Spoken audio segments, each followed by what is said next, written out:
دنیا کی تاریخ میں اللہ تبارک و تعالیٰ نے بہت سے ایسے لوگوں کو پیدا فرمایا جنہوں نے بڑے بڑے کارنامے انجام دیے، جو بہت بہادر تھے، نڈر تھے، بے خوف تھے، جو انصاف پسند تھے، اور دنیا جہان کے لیے انہوں نے ایسے کارنامے انجام دیے کہ دنیا آج بھی ان کا نام لیتی ہے، ان کا ذکر خیر کرتی ہے، اپنی نسبت ان کی طرف کرنا اپنے لیے فخر سمجھتی۔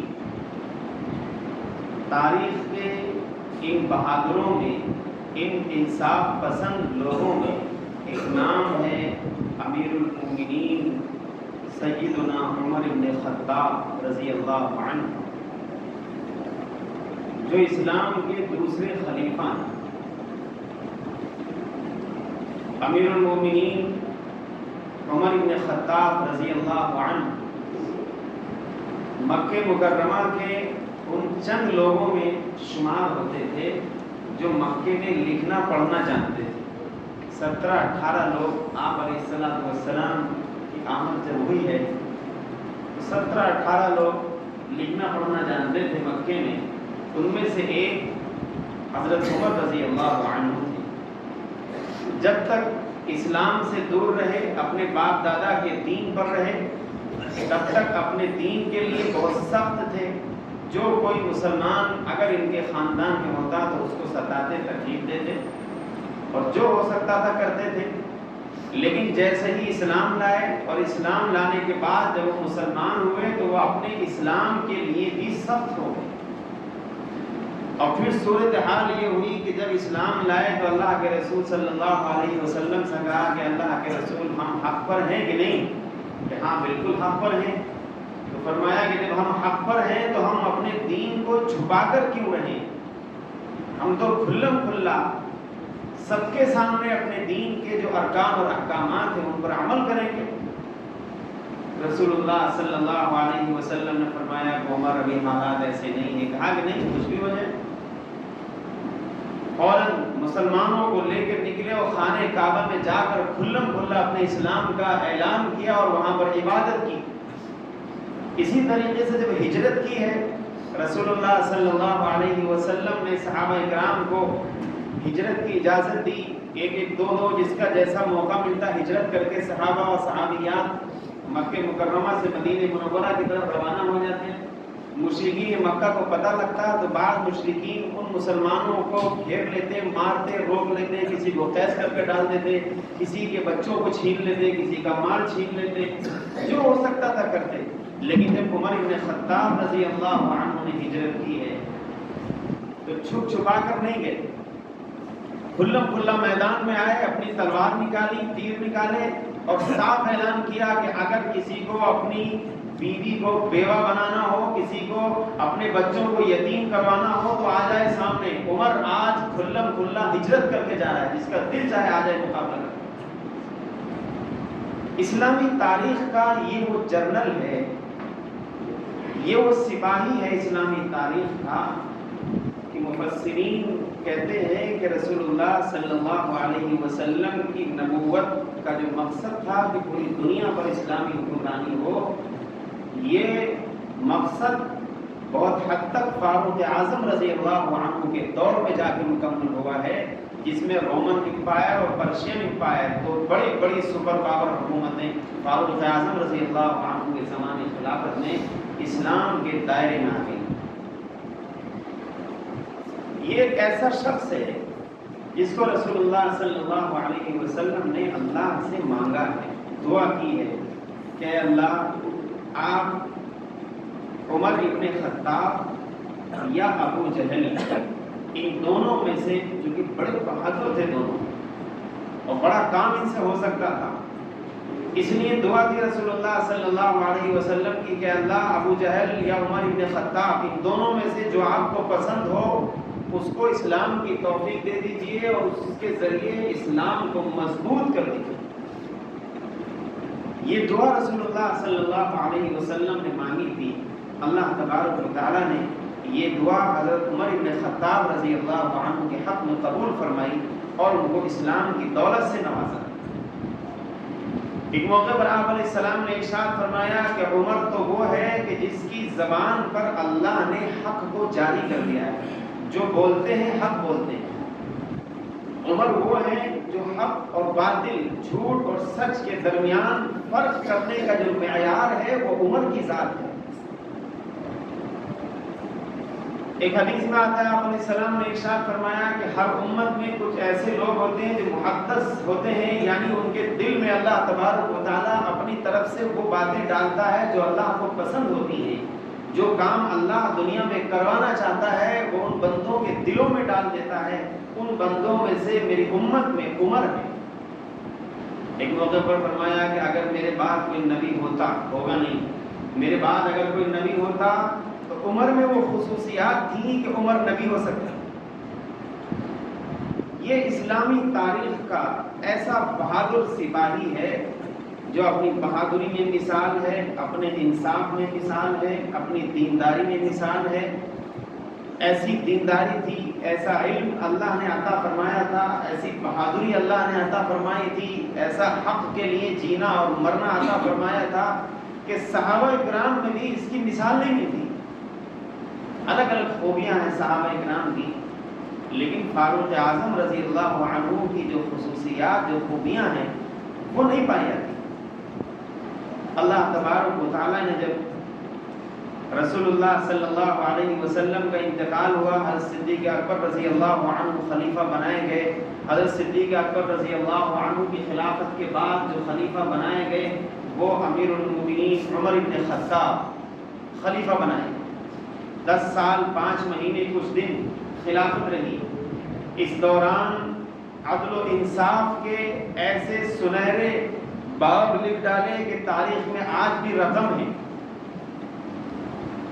ایسا انصاف تھا کہ ایک موقع پر جب فلسطین میں بیت المقدس کی فتح کی باری تھی فلسطین میں، تو وہاں کے مجاہدین نے لکھ دیا امیر المومنین کو کہ امیر المومنین، یہاں کے عیسائیوں نے یہ شرط لگا دی ہے کہ جب تک تمہارا حکمراں امیر المومنین فاروق خود نہ چل کے آ جائے اس وقت تک ہم تم کو بیت المقدس کی چابیاں نہیں دیں گے۔ امیر المومنین کو جب یہ خط ملا تو امیر المومنین فوراً تیار ہوئے اور اپنے سواری کو تیار کیا، جس حال میں تھے اسی حال میں چل دی۔ ایک غلام ساتھ تھا، ایک سواری تھی۔ یہ طے پایا کہ کچھ دیر غلام سواری پر بیٹھے گا اور کچھ دیر امیر المومنین سواری کی نکیل پکڑ کے چلیں گے، تو جب باری آئے گی غلام کی تو غلام نیچے اترے گا، امیر المومنین بیٹھیں گے، اس طرح باری باری سفر کریں گے۔ اتفاق ایسا کہ جب بیت المقدس قریب آیا اور دکھنے لگا، اس وقت باری تھی غلام کی سواری پر بیٹھنے کی اور امیر المومنین کی باری تھی نیچے نکیل پکڑ کے چلنے کی۔ غلام نے کہا کہ خادم نے کہا کہ امیر المومنین اچھا نہیں لگے گا، آپ امیر ہیں ہمارے، آپ نیچے چلیں گے اور میں سواری پر بیٹھوں، اچھا اثر نہیں جائے گا۔ کہا کہ نہیں، انصاف انصاف ہے، حق حق ہے۔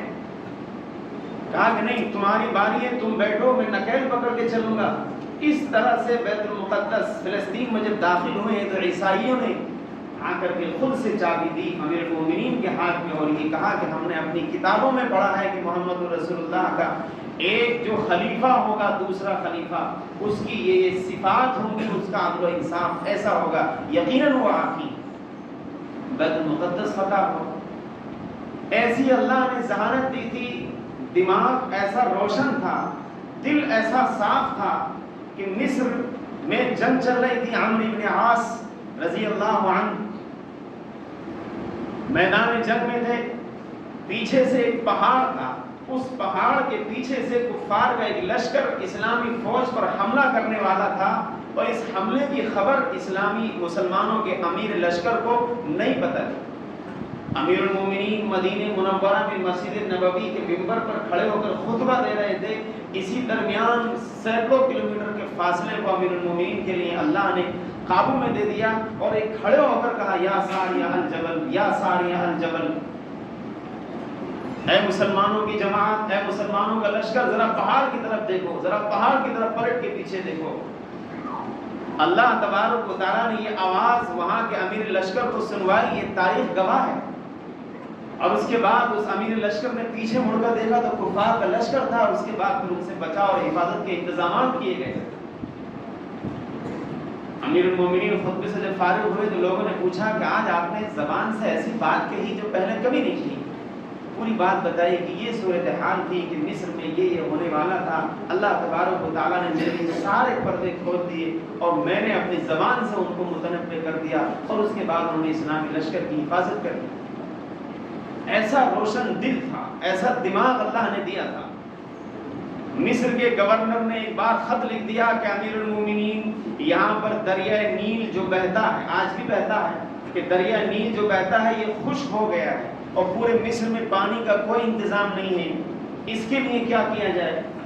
امیر المومنین نے خط لکھا کہ امیر المومنین عمر ابن خطاب کی طرف سے دریائے نیل کے نام، یہ تاریخ میں خط موجود ہے، دریائے نیل کے نام خط لکھا، اور اس میں لکھا کہ اے دریائے نیل، اگر تو اللہ کے حکم سے بہتا ہے تو فوراً بہنا شروع ہو جا، اور اگر اللہ کے حکم سے نہیں بہتا ہے تو پھر ہمیں تیرے پانی کی کوئی ضرورت نہیں۔ یہ خط لکھ کے مہر لگا کے خط بھجوا دیا اور وہاں کے گورنر سے کہہ دیا کہ دریائے نیل میں ڈال دو۔ تاریخ گواہ ہے، خط ڈالنے کی دیر تھی کہ دریائے نیل سے ویسے ہی پانی بہنا شروع ہو گیا۔ ایسا اللہ تبارک و تعالیٰ نے اس شخص کو ایسی قوت عطا فرمائی تھی، ایسا روشن دماغ تھا، ایسا صاف دل عطا فرمایا تھا، اسلام کی خاطر جینے کا اور اسلام کے لیے مرنے کا وہ جذبہ عطا فرمایا تھا کہ دنیا کی بڑی سے بڑی سلطنت عمر ابن خطاب کے نام سے کانپ جاتی تھی۔ اور انصاف کی صورتحال یہ تھی کہ ایک موقع پر مصر کے ہی ایک گورنر کے بیٹے نے وہاں کے کسی غیر مسلم کو کسی گھوڑا سواری کا دوڑ کا مقابلہ تھا، اس گھڑ سواری دوڑ کے مقابلے میں مصر کے گورنر کے بیٹے نے کسی غیر مسلم کو جس کا گھوڑا آگے نکلنے والا تھا اس کو ٹھوکر مار دی، وہ گر گیا اور وہ ہار گیا، اس کی چوٹ بھی آئی۔ اس کو معلوم تھا کہ امیر المومنین عمر ابن خطاب کو اگر یہ بات بتا دو تو ضرور سزا دیں گے، کیونکہ وہ انصاف کرتے ہیں۔ یہ گورنر کا بیٹا ہے جس نے ایسا کیا ہے، اور جس کے ساتھ کیا وہ غیر مسلم قبطی برادری کا ہے، مصر کا۔ اس نے شکایت بھیج دی امیر المومنین کے پاس کہ آپ کے گورنر کے بیٹے نے میرے ساتھ یہ سلوک کیا ہے۔ امیر المومنین نے طلب کر لیا، امیر المومنین نے گورنر ان کے بیٹے دونوں کو طلب کر لیا، اور پوری بات سننے کے بعد جب یہ بات طے پائی کہ واقعی گورنر کے بیٹے کی غلطی ہے، امیر المومنین نے سزا سنا دی کہ تم بھی اس گورنر کے بیٹے کو ویسے ہی گراؤ جیسے اس نے تم کو گرایا۔ یہ عدل و انصاف تھا۔ پولیس کا نظام، جیل کا نظام، بینکنگ سسٹم، ایسے کارنامے اس شخص نے انجام دیے جو بڑی بڑی کمیٹیاں، بڑی بڑی انجمنیں اور بڑی بڑی آرگنائزیشن نہیں دے سکتی، جو اس اکیلے شخص نے اللہ تبارک و تعالیٰ کی دی ہوئی ہمت و قوت اور توفیق سے اس دنیا میں انجام دے دی۔ یہ شخص ہے امیر المومنین عمر ابن خطاب۔ افسوس اس بات کا ہے کہ ہم اپنے اسلامی حکمرانوں کو جانتے ہی نہیں، ان کے تعلق سے ہم نے پڑھا ہی نہیں۔ یہ جو 4 خلیفہ کے نام یہاں پہ لکھے ہوئے ہیں، ابو بکر، عمر، یہ دوسرے جو خلیفہ ہیں یہی ہیں امیر المومنین عمر ابن خطاب۔ رسول اللہ صلی اللہ علیہ وسلم نے ایک موقع پر ارشاد فرمایا کہ عمر، تمہیں اللہ نے وہ صلاحیتیں دی ہیں کہ جس راستے سے تم جاتے ہو شیطان وہ راستہ کاٹ دیتا ہے، اس راستے پر شیطان نہیں آتا۔ ایک حدیث میں ہے کہ قیامت کے دن جب اللہ تبارک و تعالیٰ کے دربار میں سب لوگ میدان محشر میں جمع ہوں گے، اول من سلم علیہ ربہ عمر، سب سے پہلے اللہ کی طرف سے جس کو سلام کیا جائے گا وہ امیر المومنین عمر ابن خطاب ہوں گے۔ یہ شخص محرم الحرام کا جو یہ مہینہ چل رہا ہے، اس مہینے کی پہلی تاریخ کو یہ امیر المومنین اس دنیا سے چلا گیا۔ فجر کی نماز پڑھانے کے لیے تشریف لائے، خود نماز پڑھاتے تھے، فجر کی نماز پڑھانے کے لیے تشریف لائے۔ اس زمانے میں ایک پارسی مجوسی غلام فیروز ابو لولو جس کی کنیت تھی، وہ پہلے ہی سے خار کھائے بیٹھا تھا، غیر مسلم تھا، اور وہ پہلے ہی سے حملہ کرنے کی غرض سے وہ آیا تھا، اور مسجد میں آ کے صف میں آ کر کے چھپ گیا اور خنجر لے کے وہ چھپ گیا, اپنی چادر اور اپنے کپڑے میں چھپایا. امیر المومنین جیسے ہی مصلی پر کھڑے ہوئے نماز پڑھانا جب شروع کی تو اس نے 6 بار اٹیک کیا, 6 حملے کیے خنجر سے. ایک خنجر کا وہ حملہ بالکل ناف پہ لگا, ایسے وہ پار نکل گیا. امیر المومنین گر گئے. عبد الرحمن ابن عوف رضی اللہ عنہ کو آگے کیا, انہوں نے نماز کو مکمل کیا, امیر المومنین پڑے رہے. لیکن صحابہ کرام کی جو صفیں ہوتی تھیں وہ ایسی نہیں ہوتی تھی آج کل کی صفیں کہ جو ہے یہاں صف لگی ہے, وہاں خالی, وہاں لگی, ادھر اے سی زیادہ چلتا ہے تو لوگ ادھر زیادہ کھڑے ہو جائیں گے, ادھر ہوا کمزور ہے, ادھر کوئی نہیں آئے گا. آگے خالی ہے کہ بھری ہوئی ہے, یہ دیکھنے کی فرصت ہی نہیں ہے. یہ تو اس زمانے کی بد نصیبی ہے. صحابہ کرام کے یہاں صحابہ کی صفیں ایسی لگتی تھیں کہ وہ خنجر مارنے کے بعد اس نے نکلنا چاہا تو وہ نکل نہیں پایا. اتنے مل کے کھڑے ہوتے تھے کہ اس کو نکلنے کا راستہ نہیں ملا, تو اس نے کئی صحابہ کرام پر حملہ کیا اور ان کو بھی زخمی کیا. آخر میں جب وہ پکڑا گیا تو اس نے خود اپنے خنجر مار کے اپنے آپ کو ہلاک کر لیا. امیر المومنین کو یہاں سے اٹھا کر کے گھر لے جایا گیا, ڈاکٹر کو دکھایا گیا تو ڈاکٹر نے کہا کہ نہیں, یہ زخم بہت گہرا ہے, کوئی بھی چیز کھاتے ہیں یا پیتے ہیں تو فوراً باہر نکل جاتا ہے. 2-3 دن اس کنڈیشن میں رہے.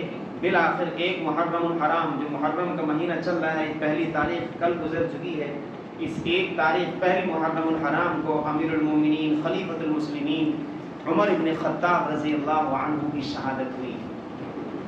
یہ جو محرم الحرام کا مہینہ ہے, اس میں ایسا ہی نہیں ہے کہ صرف نواسہ رسول حضرت حسین کی شہادت ہوئی ہے, اس میں تو شہادتوں کے انبار لگے ہوئے ہیں.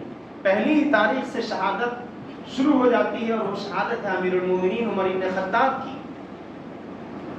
شہادت جس وقت ہوئی ہے اس سے کچھ دیر پہلے پینے کے لیے کوئی چیز مانگی. صحابہ کرام میں سے جو وہاں پر موجود تھے, انہوں نے امیر المومنین کو دودھ دیا پینے کے لیے.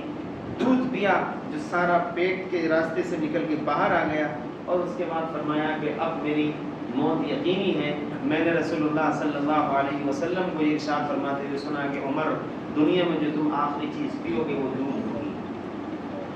اس کے بعد اپنے بیٹے عبداللہ کو بلایا اور کہا کہ جاؤ عائشہ, ام المومنین عائشہ کے پاس جاؤ اور جا کر کہو کہ عمر اجازت مانگتے ہیں, عمر اجازت مانگتے ہیں کہ عمر کو اللہ کے رسول اور صدیق اکبر کے بغل میں برابر میں جگہ دے دی جائے دفن ہونے کی. عبداللہ وہاں پر پہنچے, ام المومنین کا دروازہ کھٹکھٹایا تو وہ رو رہی تھی. امیر المومنین کی جو صورتحال تھی, جو کنڈیشن تھی, اس صدمے سے ام المومنین رو رہی تھی. اجازت دی, بات کی. ام المومنین نے کہا کہ میرا دل تو یہ چاہتا تھا کہ اللہ کے رسول چونکہ میرے شوہر ہیں, صدیق اکبر میرے باپ ہیں, میرا دل تو یہ چاہتا تھا کہ جو جگہ بچی ہے باقی وہاں پر میں اپنی قبر بنواؤں, لیکن امیر المومنین مجھ سے افضل ہیں.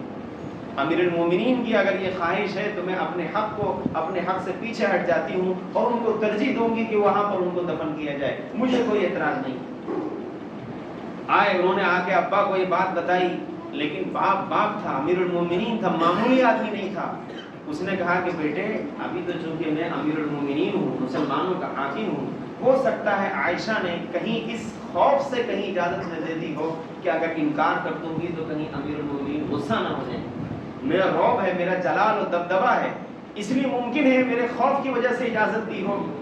ایسا کرو جب میرا انتقال ہو جائے تب تو میں حکمران نہیں رہوں گا, اس وقت پھر سے پوچھ لینا ایک بار, اگر وہ اجازت دیں تو ٹھیک دفن کر دینا, اور اجازت نہ دیں تو پھر مسلمانوں کے عام قبرستان میں میری قبر بنا دینا. جب انتقال ہو گیا, نماز جنازہ پڑھ لی گئی, دفن کی باری آئی تو عبداللہ جو آپ علیہ السلام کے بیٹے تھے, انہوں نے پھر سے ام المومنین سے پوچھا, انہوں نے پھر اجازت دی. اس کے بعد امیر المومنین کو رسول اللہ صلی اللہ علیہ وسلم کے برابر میں جو صدیق اکبر کی قبر ہے اور ان کے بالکل برابر میں حضرت عمر فاروق رضی اللہ عنہ کی قبر ہے, وہاں پر ہمیشہ کے لیے مسلمانوں نے ان کو دفن کر دیا. یہ مسلمانوں کی تاریخ کا یہ وہ عظیم سپاہی ہے جس کی سیرت, جس کا کردار, جس کی حکومت, جس کی بایوگرافی پڑھنے کے بعد مسلمانوں کو ہر طرح کے حالات میں اپنے آپ کو کیسے برقرار رکھنا ہے, اپنے اسلام کو, اپنے دین کو, یہ سارے اسباب ملتے ہیں اس شخص کی بایوگرافی کے اندر. اسی لیے بعض غیر مسلم لوگوں نے، حتیٰ کہ گاندھی جی نے بھی یہ کہا ہے، اور بھی کئی غیر مسلم بڑے لیڈروں نے یہ کہا ہے کہ محمد الرسول اللہ کو اگر عمر جیسے 2-3 لوگ اور مل جاتے تو اسلامی حکومت تو اسی زمانے میں پوری دنیا پر قائم ہو چکی ہوتی۔ ایسا شخص تھا۔ ان کے تعلق سے درخواست ہے، ایک کتاب ہے بڑی مشہور الفاروق کے نام سے، علامہ شبلی نعمانی کی کتاب ہے الفاروق، جو لوگ اردو پڑھنا جانتے ہیں وہ اس کتاب کو پڑھیں۔ اسی طریقے سے سیرت خلفائے راشدین ایک کتاب ہے، مولانا عبدالشکور صاحب فاروقی رحمۃ اللہ علیہ لکھنؤ ہی کے رہنے والے تھے، ان کی ایک کتاب ہے سیرت خلفائے راشدین، اور بھی اس طرح کی حضرت عمر رضی اللہ عنہ کی خلافت، آپ کی تاریخ وفات، تاریخ شہادت، آپ کا اسلام لانا اور آپ کا رسول اللہ صلی اللہ علیہ وسلم کے ساتھ رہنا، اس تعلق سے بہت کچھ لکھا گیا ہے۔ جس کو موقع ہو اگر وہ پڑھ لے تو ضرور اس کے دل میں یہ بات پیدا ہوگی کہ اسلام جو پھیلا ہے دنیا میں وہ یوں ہی نہیں پھیلا ہے، اس کے پیچھے بڑی قربانی، بڑے عظیم لوگوں کی قربانیاں ہیں۔ اللہ تبارک